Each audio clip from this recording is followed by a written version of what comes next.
Number 1. Jetline roller coaster in Stockholm, Sweden.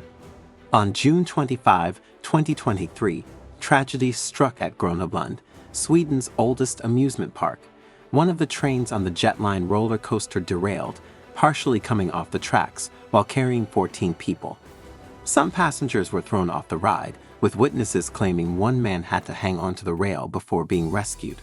One person died, and several others were injured and taken to the hospital. Number 2. Orlando Freefall. The Orlando Freefall ride was dubbed as the world's tallest freestanding drop tower at 430 feet tall.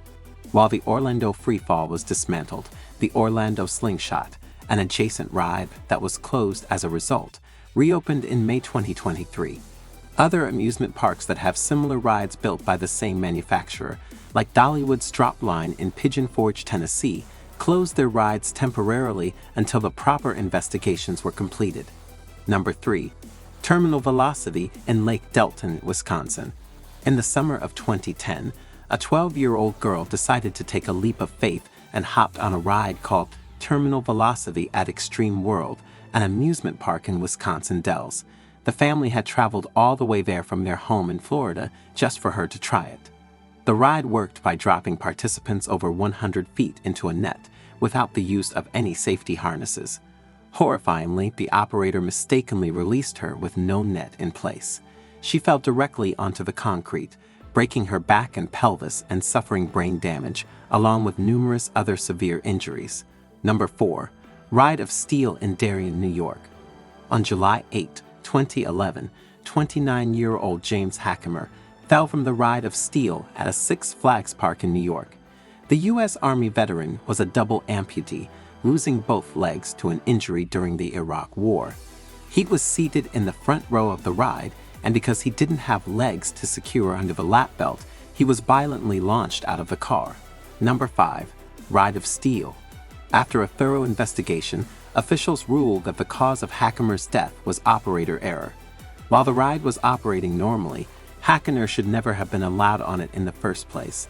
The safety regulations required passengers' legs to be secured before operation, but this is obviously impossible for someone missing both of them. Following this tragic and fatal lack of common sense, the ride was shut down for 2 weeks before resuming operation. Number 6. The Matterhorn in Anaheim, California. Some accidents happen on rides many of us are familiar with. Disneyland's Matterhorn ride seems fairly innocuous, but it's terrifying to realize how easily rides can end badly if safety precautions aren't followed. On January 3, 1984, a 48-year-old woman was tossed from one of the bobsled cars. She was hit by the following bobsled, resulting in instant decapitation. Number 7. Sailing ship Columbia.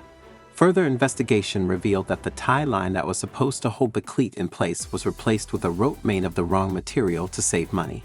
The ship had also approached the dock too quickly, and the cleat wasn't designed to slow it down, leading it to tear free. The fault was found not with the operator of the ride, but with the park for not training him properly.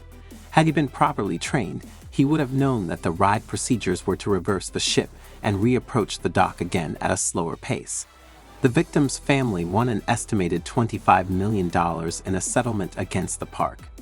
If you found this video informative and thought-provoking, don't forget to hit the like button and subscribe to our channel.